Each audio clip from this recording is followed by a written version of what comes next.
They're the traffic cops of the skies, keeping planes on course. Okay, you are right in the middle of the TCA, sir. Guiding them to safety. Avianca 05C, heavy descending tower. Charlie 2937, descend. And keeping them apart. But the system has reached a breaking point. What is it?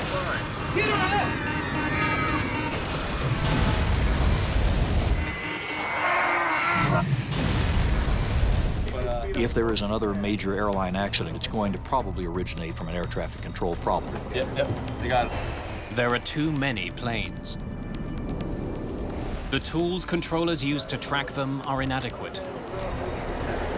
The failing system is putting passengers at risk. Monitor, vertical. Now the race is on to fix it. You see him, Dano? No, I still see him. Before disaster strikes again.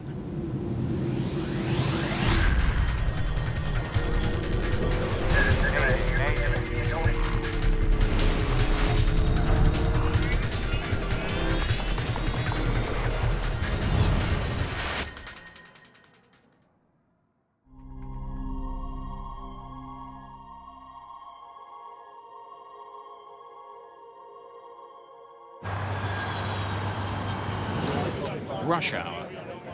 John F. Kennedy International Airport. One of the busiest in the world. More than 1,200 planes use JFK every day. In the sky, they're stacked up for kilometers, waiting to land. On the ground, dozens more are waiting to take off. The constant stream of airliners can tax the abilities of even the most experienced controllers. The picture, as it's called, that they have to maintain in their head of everything they're controlling, where everybody is, their speed, their altitude, their separation, also includes constant back and forth talking to the pilots, and this is a matrix of information flow in and out of their brains. It's just amazing to watch. For the team of air traffic controllers in JFK's tower, it's just another day at work. It's a job that gets more demanding with each passing year. On a busy day in most centers and most departure and arrival controllers, you're saturated. You've got people talking as fast as they can.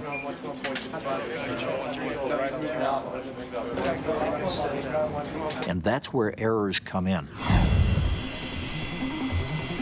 Over the last decade, there's been a 25% jump in traffic at JFK. And New York's not alone. It's a trend that concerns some industry experts. One of the things that I do as an aviation analyst is try to keep a good lock on what's happening, watch where the weak spots are in the system. If there is another major airline accident, God forbid, it's going to probably originate from an air traffic control problem. The solution to the looming crisis is being developed here, the William J. Hughes Technical Center in New Jersey. It's the workshop of America's Federal Aviation Administration. The center has been involved in every major advance in air transportation system technology since 1958. Airport design, aircraft safety and security, communications, navigation. Scientists at the William Hughes Center have tackled aviation's most difficult problems. Today, this plane is at the heart of one of the largest projects in the history of the FAA. They're using it to design a new air traffic system that will help manage more traffic safely.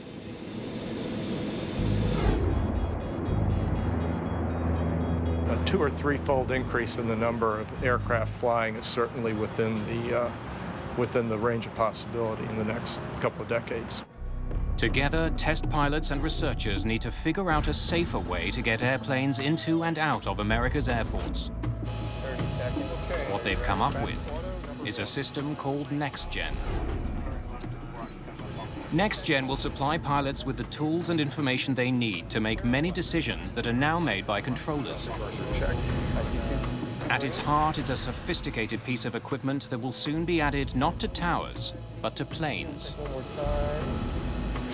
To see if it works, test pilots have to take it for a ride.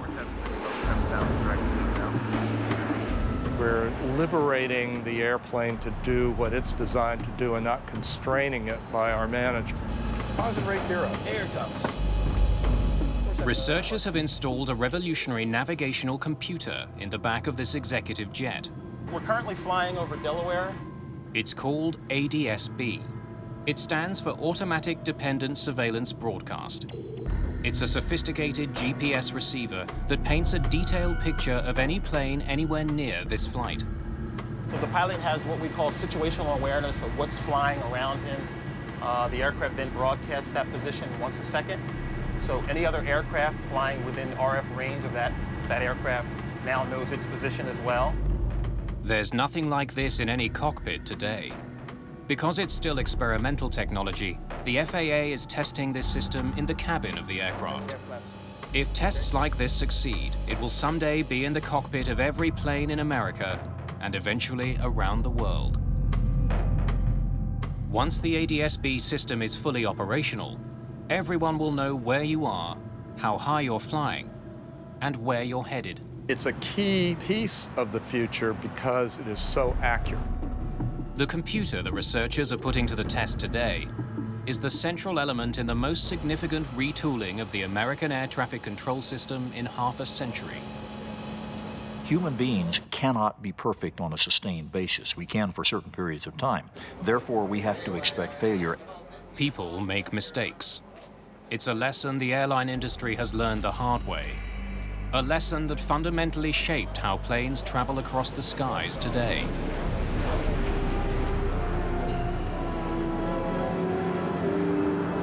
In the few years in which they have been operating, the airlines have discovered that their efforts to improve comforts and services have... After the Second World War, Americans were traveling by air in booming numbers. The earliest air traffic controllers stood next to runways. They waved flags to guide planes in. As traffic increased, pilots also began to use radios to stay in touch with airports. The first air traffic control towers were built as more and more flights had to be handled. Airports had become very busy places, and air traffic was beginning to overwhelm controllers.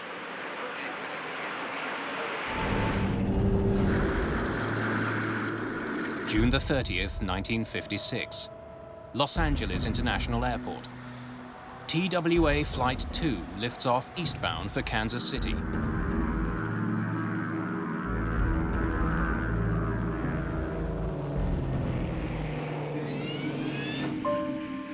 Airline flying in the 50s was really amazing. It was something you dressed up for.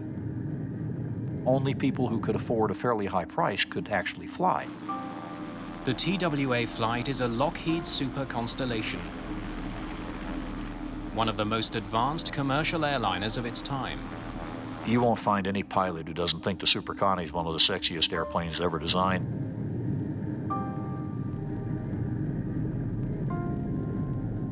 Just minutes behind TWA Flight 2, United Airlines Flight 718 takes off from the same airport on its way to Chicago.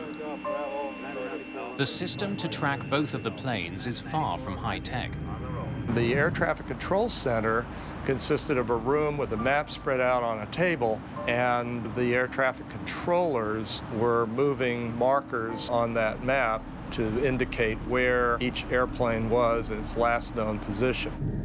The pilots radio their position to company dispatchers. Controllers use this information to get a rough idea of their flight paths. They were on radar for a while in Los Angeles, but once they got outside that area, there was no radar. They were flying under visual flight rules. The rule is called see and be seen. So I see you, you see me, we stay apart, and we're responsible for our own separation. And except for a few radars in certain parts of the country, controllers didn't really know where the airplanes were. They were estimating on their reports. As the two planes get closer to the Grand Canyon, the distance between them disappears. Both captains were used to showing the canyon off on a clear day. They could move the airplane to the left, move it to the right a little bit, point out the canyon to people and get them to ooh and ah. The United flight closes in on the TWA plane from the right, unaware their paths are about to cross. people on one side of the DC-7 would have been able to see the oncoming constellation. Would have seen an airplane against an azure sky with fluffy clouds coming closer and closer, and they would have felt the impact. The Grand Canyon is a graveyard for 128 passengers and crew of 2 airliners which crashed on peaks little more than a mile apart. None survived. It was the worst commercial air disaster in history. The Grand Canyon crash created huge banner headlines across the nation and a lot of pressure on the government to do something. We needed radar, we needed to buy it and get it deployed throughout the United States immediately. We had to change the system, and we had to do it fast. The crash killed 128 people and changed the world of air traffic control forever. Following a lengthy investigation, the stark conclusion was that the crash happened because the 2 planes were outside of so-called controlled airspace. TWA and United collided over the Grand Canyon primarily because neither they nor the control system had the ability to know where both of those airplanes really were. Once the planes left the small area being monitored by controllers, no one was paying attention to where they were. The see and avoid principle is a fraud, and it always has been. The fact is, the faster you go, it's a big sky, you've only got 180 degrees of peripheral vision, and you can't see and avoid everything up there. In the wake of the Grand Canyon accident, American airspace was blanketed by radar.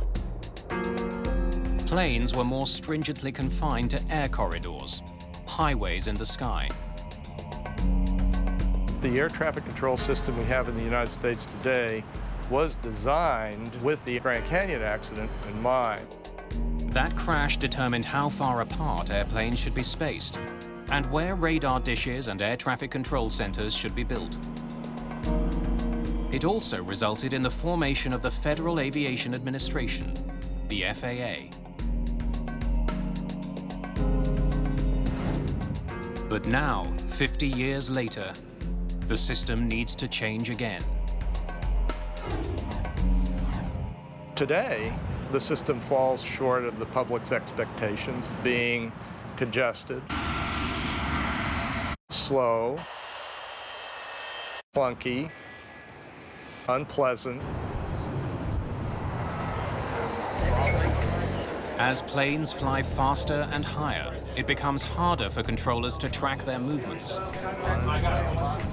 I think in many respects we're in a very similar situation to where we were in the 50s. The system has to change massively. And the change must happen soon, before we are faced with a major air accident that could take the lives of hundreds of people.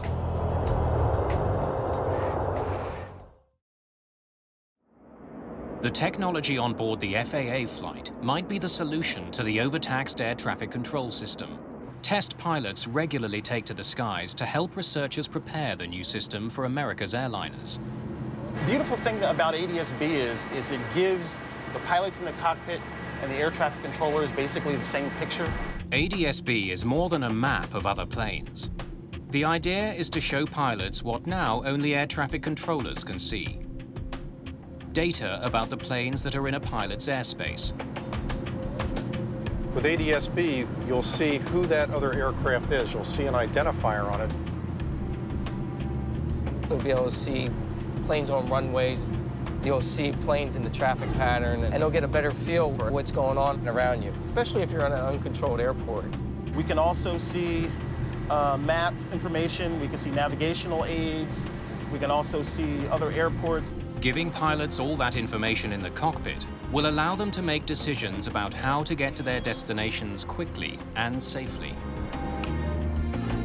The current system relies on radars for the detection and tracking of aircraft. And radar was a great technology in 1940, but fundamentally it's very sloppy.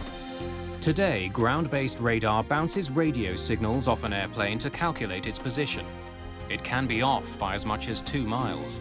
That's why we keep aircraft 3 miles or more apart, because we're just not that confident of the solution. With NextGen, An onboard GPS unit will constantly receive signals from a GPS satellite. This will tell pilots where they are, down to within a few hundred feet. Tower, Global 47 on the LS 13 low. With a more accurate picture of airspace, airliners will be able to fly closer together. The FAA hopes this will help relieve the congestion at busy airports. Today, only controllers have an accurate picture of air traffic. They use this information to guide pilots around potential problems. The pilots themselves have no way to independently confirm where they are in relation to all other flights. They must rely on controllers to tell them. The weakness of the system was exposed years before NextGen tests began.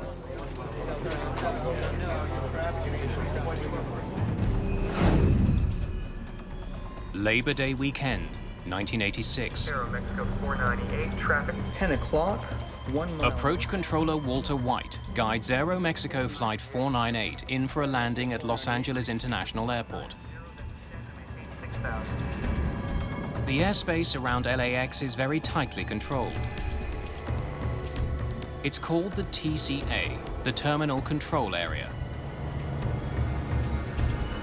As Aeromexico Flight 498 closes in on the airport, Walter White sees a plane he does not expect on his radar. One approach on a flight from Fullerton. Cruising altitude is 4,500. We'd like to follow. Okay, you are right in the middle of the TCA, sir. Grumman 66 Romeo, I suggest in future you look at your TCA chart. There was an aircraft that was east of the airport which he became involved in. That was what they called a violator. In many cases, the air traffic that was crawling across his screen, even with transponders, were not reporting altitudes. Walter White hustles the small plane out of the controlled airspace. You just had an aircraft pass right off your left above you at 5,000. And we run a lot of jets right through there at 3,500. But White doesn't realize that there's another plane, dangerously off course. We should be able to see the ocean by now. Take a look at the map and look around the 4-5. A Piper Cherokee is cutting across the approach to LAX, oblivious to the danger. The Aeromexico flight is just minutes from landing.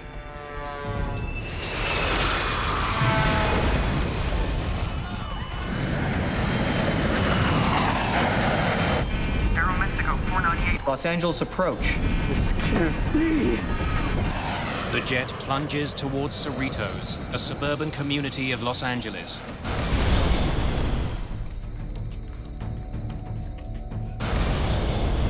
Aeromexico 498. Los Angeles approach. I'm sitting there talking with the two departure controllers and not really thinking. I hear Walter say something like, I think I lost one. Aeromexico 498, Los Angeles approach. That immediately got everybody's attention. So I looked at the radars and could hear him calling Aeromexico 498.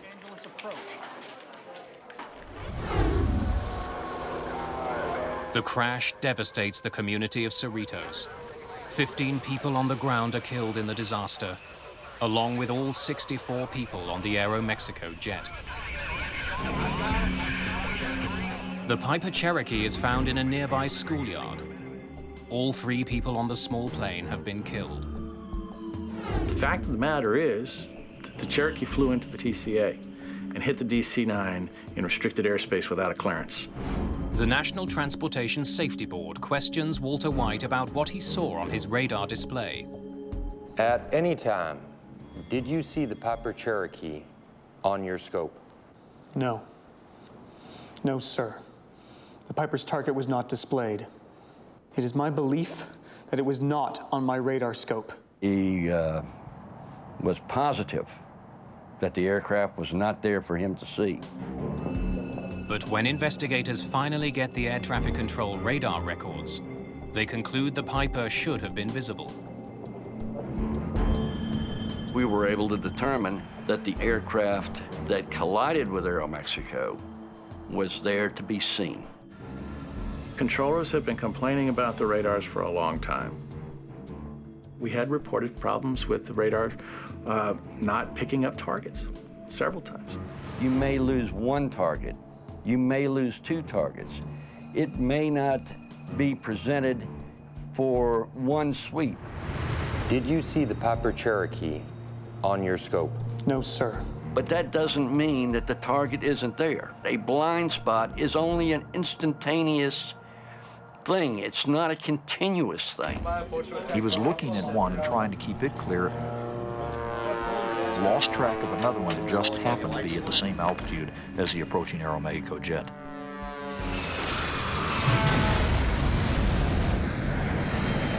It was a 1 in a billion chance, but that 1 in a billion came up that particular day.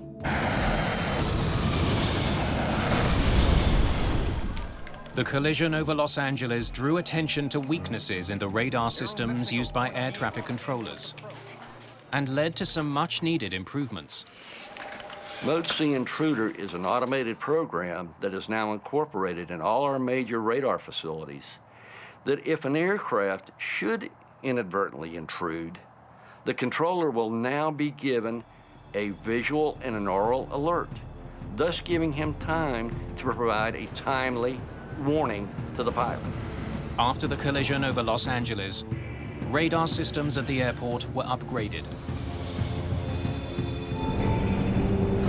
The next generation of air traffic management will only use radar if the GPS system fails. NextGen is also targeting another weakness in the current system, the radio. Today, pilots and controllers use radios to talk to one another. We're now descending to 190 and expecting... The system depends on clear, precise language. Misunderstandings are common, and they've caused some of the most tragic air disasters in history.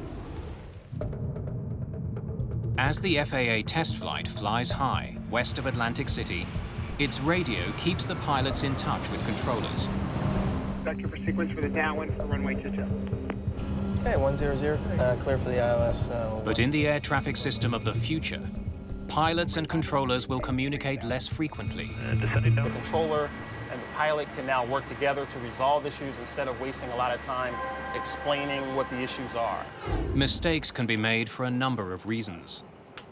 English is the international language of aviation, but pronunciation, accent, and emotion alter the way any language is spoken. Nowhere is this better understood than in the air traffic control tower at John F. Kennedy International Airport. If you listen on any control frequency, you're going to hear a lot of people say, "Would you say that again? Say again, over, please." The airspace above JFK is frequented by one of the most international collections of pilots in the world. Maintaining clear radio communications can prove challenging to controllers here. There's pressure because that's the business they're in. The business is moving passengers from A to B. That's what the airlines are paid, and the controllers are paid to help that work. When pressure mounts, small misunderstandings can have enormous consequences. January the 25th, 1990. In the skies over New York. Avianca 05. To expect for the clearance time in 20 minutes. I think we need priority. We are passing out of fuel. Avianca 052, roger. How long can you... Avianca Flight 52 is trying to land in New York. But a driving rain is delaying air traffic into and out of the area. The flight began in Colombia. On its way to New York, it's been routed through a series of holding patterns by air traffic controllers. Bad weather is delaying landings all along the northeastern seaboard. There was a system moving through the Great Lakes, moving east. There was a couple other systems converging. And a lot of times they'll converge in the New York area there, and the whole northeast will go down. It's okay if I send 4 more your way? Casino, I'm back in the hold again. I got 4 in the stack, and there's no end in sight. Avianca 052. Yeah, I might be able to get you in right now. Stand by. Thank you. They were progressively moving toward JFK, and they were held in the air for 3 times. This certainly would put some stress on the crew as to the fact they want to go from A to B. They don't want to fly in a racetrack for an hour just holding. Avianca 052, roger. And what's your alternate? We said Boston. But we can't do it now. We'll run out of fuel. The pilots are growing increasingly desperate for clearance to land. Avianca 052 only has They've 5 used up almost all of their fuel while waiting their turn. Set him up to his alternate. What is his speed now? I'm not sure, to be honest. Slow him to 180 knots and I'll take him. After more than an hour in holding patterns, controllers finally give the pilots of the Avianca flight permission to land. 052. Descend and maintain 3,000. Descend and maintain 3,000. But in this critical handoff from one controller to another, no one mentions that the plane is running out of fuel. Avianca 052 Heavy. Contact Kennedy Tower 119.1. Good day. It was extremely important that Avianca 52 landed on their first approach JFK. The voice recorder revealed that the captain was certainly quite concerned about the fuel state. At JFK, only one runway is being used for landings. Weather at the airport is making approaches difficult. Avianca 052 Heavy, Kennedy Tower 22 left. You are number 3 following 727 traffic on a 9-mile final. Avianca 052. Heavy, roger. Avianca 052, say airspeed. 145 knots. Are we cleared to land now? Yes, sir, we are clear to land. Stand by. The Avianca crew, when they felt that they were being handed off to an approach controller now and given a heading in a lower altitude, I'm sure in their minds they thought, well, they even commented on the cockpit voice recorder, we're being handled or we're being taken care of. 4 kilometers from runway 22L, and with fuel running dangerously low, the flight hits ferocious winds. They were getting like 60 knots of wind on the nose. And then as they descended on down through about 500 feet to the ground, they were down to 20 knots. So that's 40 knot change and 1,000 feet of elevation. That's a lot. This is the wind shear. A dramatic change of winds throws the aircraft off its descent path as it makes its approach. Glide slow. Glide slow. Glide slow. Glide slow. The runway, where is it? I don't see it. Look. I don't see it. The plane is thrown towards the ground by the winds. Look. The airplane was about 200 feet above the ground, about 2 miles from the runway, which was well below the glide slope and very dangerous. So the airplane almost crashed on its first approach. Give me the landing gear up. Landing gear up. When you get a missed approach, it changes the whole ball game. Request another traffic pattern. Executing a missed approach. Avianca 052 Heavy. The fuel tanks aboard Avianca Flight 52 are all but empty. Another approach on the airport will be nearly impossible. Controllers in New York will have to try once more to get Avianca Flight 52 safely to the ground. That's right, to 180 on The heading, and we'll try once again. We are running out of fuel. These guys were out, and they didn't say we were out. And he allowed the approach control to vector them way out in the original pattern and 15 miles north of the outer marker again. Advise him we are in an emergency. Do you tell him? Yes, sir, I already advised him. But the first officer neglects to use the word emergency in his radio transmissions to the tower. He only mentions that his fuel is low. 052 Heavy, contact approach on 118.4. Approach, Avianca 052 Heavy. And it was apparent from the voice recorder transcript and tape that the captain was not understanding the first officer's radio communications that were being made in English.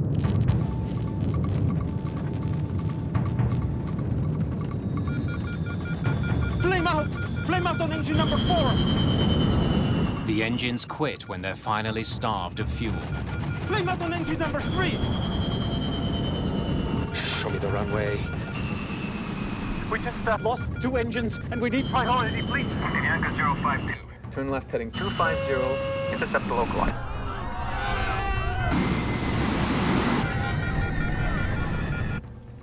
Without engine power, Avianca Flight 52 crashes into a residential neighborhood on Long Island.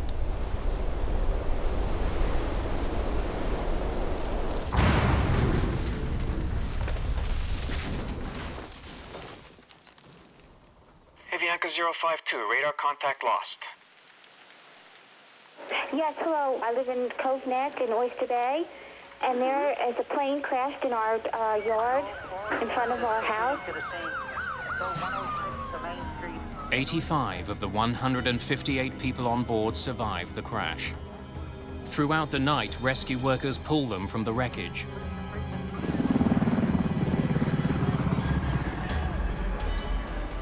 Investigators from the National Transportation Safety Board arrive within hours.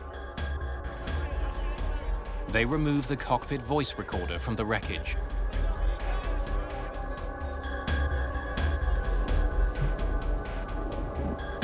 The condition of the aircraft was really astonishing to see that that much of the structure was left in the condition that it was in.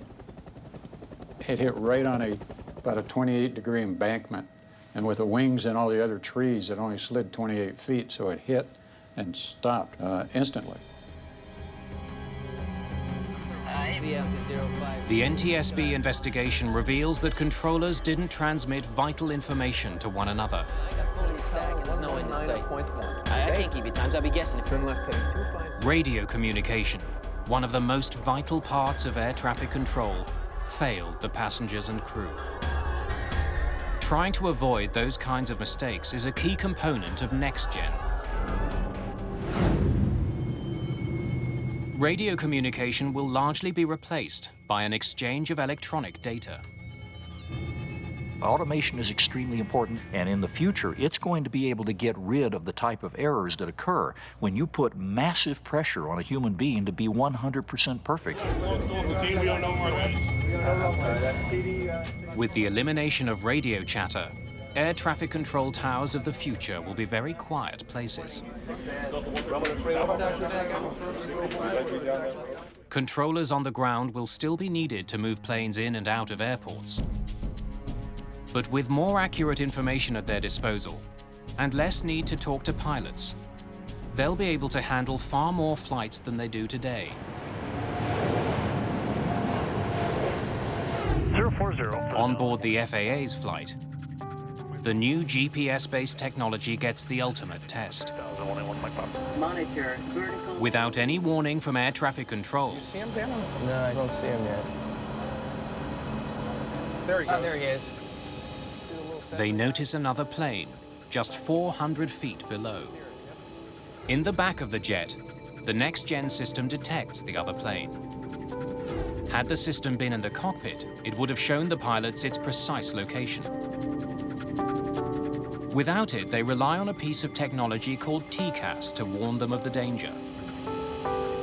Using signals transmitted from plane to plane, the traffic collision avoidance system warns pilots when other planes are too close. TCAS gives the pilot a traffic advisory at 45 seconds before the potential collision. And then at approximately 25 seconds or so before the potential collision, a resolution advisory is given to actually tell the pilots to climb or descend to avoid the altitude of the other aircraft. And normally air traffic will call that to us, but Yeah, they didn't even call the traffic, so that TCAS helped a lot. TCAS can help pilots of approaching planes avoid collisions. But with the new system, pilots will be able to prevent their planes from getting dangerously close in the first place. You know, with ADS-B, we're going to be able to see that traffic on the display. So the avionics can have smarts built into it to warn the pilot when he's approaching another aircraft. Today, the system works perfectly. The pilots of the test flights see the danger and avoid it.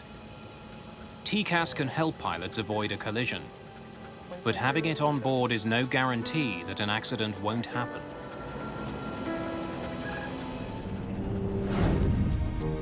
September the 29th, 2006. A small business jet flies high above the Brazilian countryside. The pilots will fly to Manaus in Brazil before taking off again for New York City. Brasilia, November 600. In the cockpit, co-pilot Jan Palladino is having trouble maintaining radio contact with air traffic controllers. November 600, X-ray Lima. He tries different channels, but still no one responds to his radio calls. Brasilia, November 600. It's unusual for pilots and air traffic controllers to be out of contact for such an extended period of time. Brasilia, November 600, X-ray Lima. November 600, X-ray. Finally, after 12 attempts, Palladino gets through to controllers. Nov set. Contact 1, 2, 3, 1, 2, 6. Smoke 5. Sorry, say frequency one more time for November 600 X-ray Lima. But Palladino can't understand the garbled radio transmission. Brasilia, November 600 X-ray Lima. Then the signal disappears altogether. The jet follows the Brasilia air corridor en route to Manaus. But traffic along this corridor runs in both directions. The airway system between Brasilia and Manaus is very simple. It makes airplanes fly northbound, maintaining even levels, and airplanes flying southbound, maintaining odd levels. A little more than 2 hours into the flight, disaster strikes.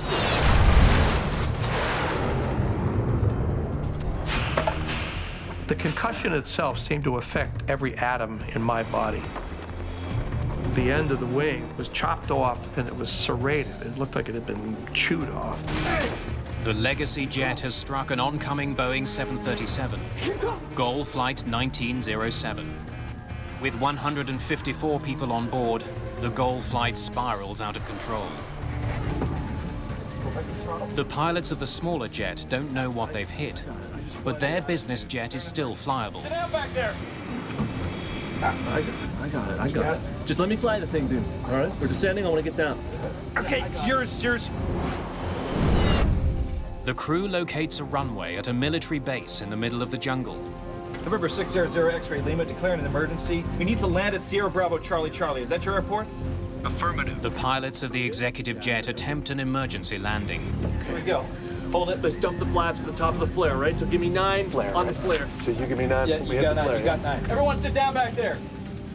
When you land under those sort of circumstances, you're landing faster than you normally would. You're coming down like gangbusters.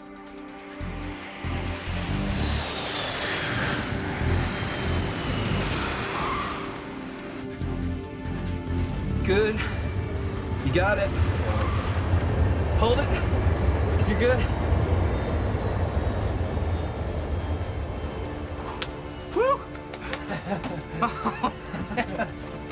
Good job. Oh, man.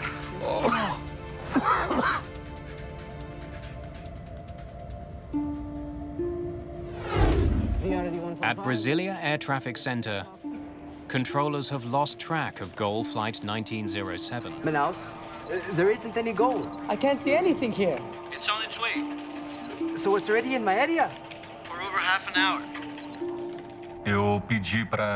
Anxiety was high, and controllers were confused about what to say.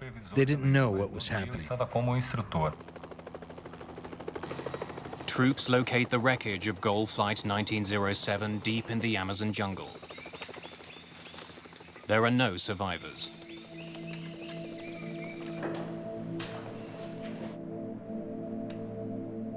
Investigators learn that the Legacy jet and the GOL flight were flying along the same air corridor in opposite directions.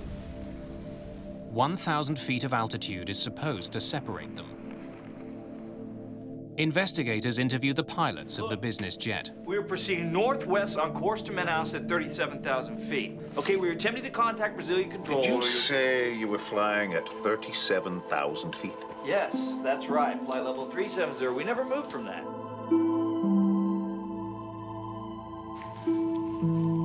The pilots of the executive jet filed a flight plan in which they would fly at 37,000 feet until they reached Brasilia. There, they would descend to 36,000. The flight plan calls for you to descend to 360 at Brasilia. Why didn't you? We weren't told to. Before we took off, we were cleared for 370 all the way to Manaus. That's what we did, sir. I don't know. Air traffic control can always deviate from the flight plan because they have best knowledge of the actual traffic situation. We were not told to descend, and we did not descend.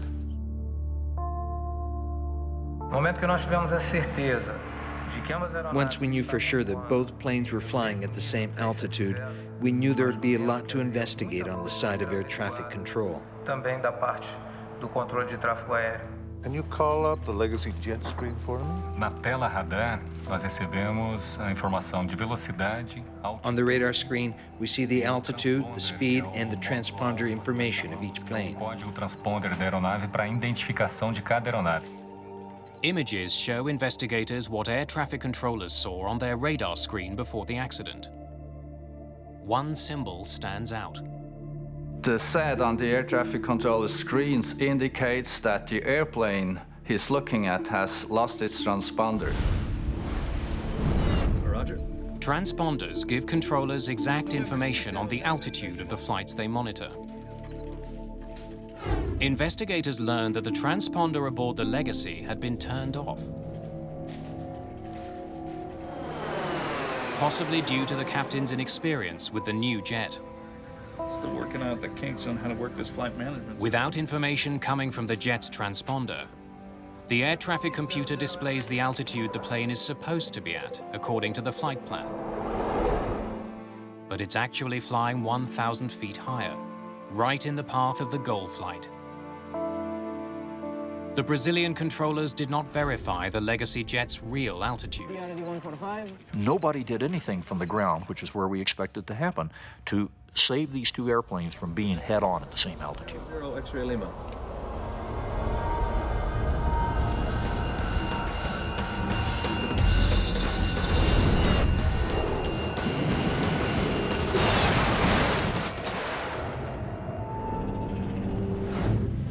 Back over Atlantic City, pilots are preparing to bring their test flight in for a landing.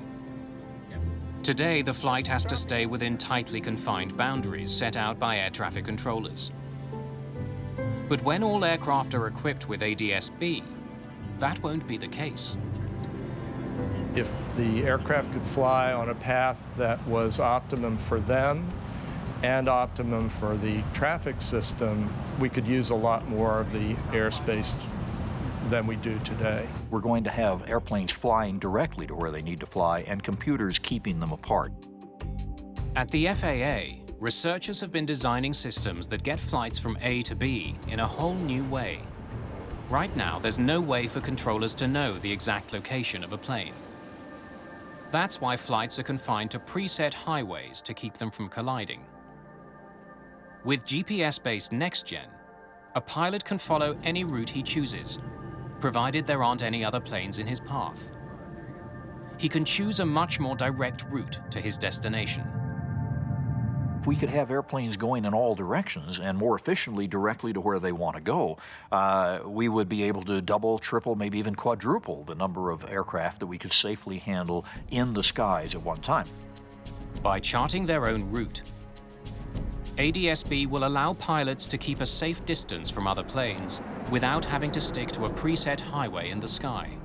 Maintaining that distance is important because even the best technology can't keep airplanes apart.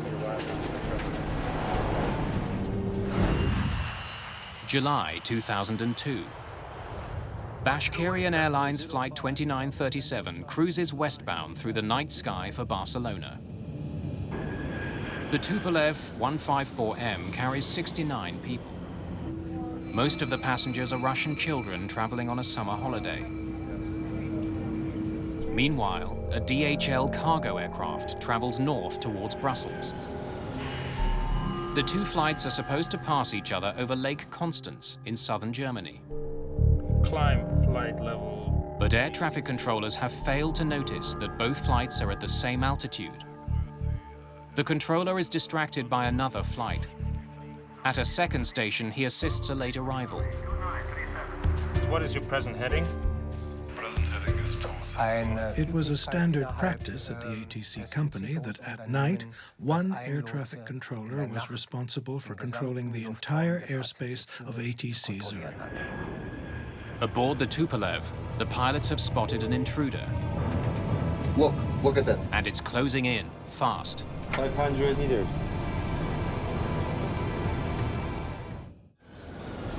On board the DHL cargo plane, the TCAS computer is issuing an urgent warning. Descend. The system is designed to warn pilots of an oncoming flight. Increase descent. And what to do to avoid collision. 600, TCAS descent. When the air traffic controller returns to his position, he sees the conflict. The flights will cross paths in less than a minute. Descend flight level 350. Expedite. I have crossing traffic. The Russian captain obeys the controller's instruction to descend. But his TCAS system is telling him to climb. Climb. It says climb. Climb. The Russian crew has 35 seconds to decide whether to obey the air traffic controller or the computer. Level 350. Climb. Climb. Descend level 350. Expedite descent. Climb. He's guiding us down. We're not accustomed to not trusting controllers. In civil aviation, there were lots of situations when pilots didn't follow instructions of the controller. And that led to plane crashes or other accidents. Expedite descent level. Under pressure, with just seconds to decide, the Russian pilots follow the controller's direction. At the same time, the DHL jet is also descending. Increase descent. Increase descent.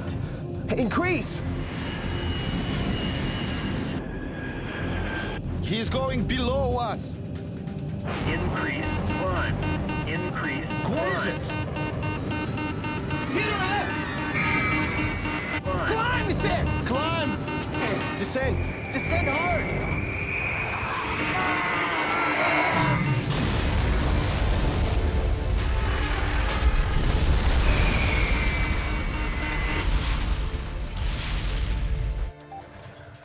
Bravo Tango Charlie 2937. Bravo Tango Charlie.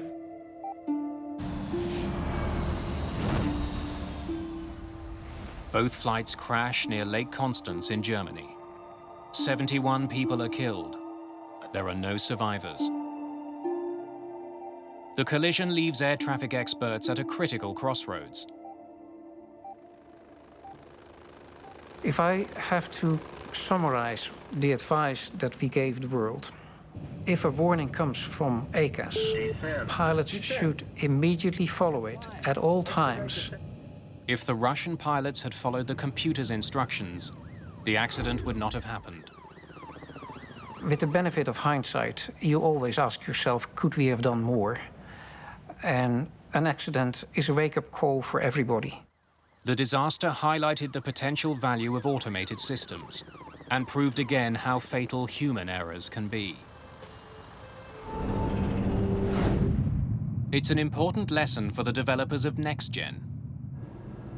Technology can provide humans with information, but can't control what they do with it. You're before landing? Over Atlantic City, the FAA jet is on its final approach. Runway is clear. Bring the flaps to 16. Its 2-hour test flight has brought NextGen one step closer to being installed on commercial airplanes.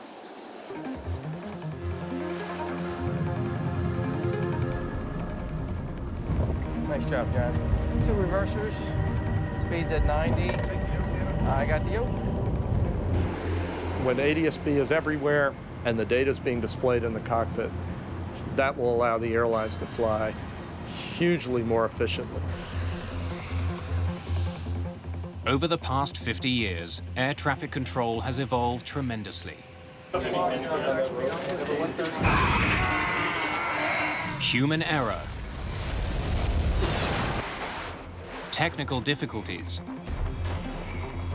and poor communication have taken the lives of hundreds of people and uncovered deadly weaknesses in the current system. Today, those weaknesses are one step closer to being fixed. I think the NextGen system, as it has evolved now, is really going to be excellent. It's going to start in the direction that we need to go for the future. The elements that make up NextGen will be introduced slowly over the next decade. Piece by piece, a whole new system of air traffic control will take shape in the US and ultimately around the world. That's what airplane people do. They react to the challenge and develop a new way of flying. If NextGen lives up to its promise, that new way will mean fewer delays and ultimately fewer accidents.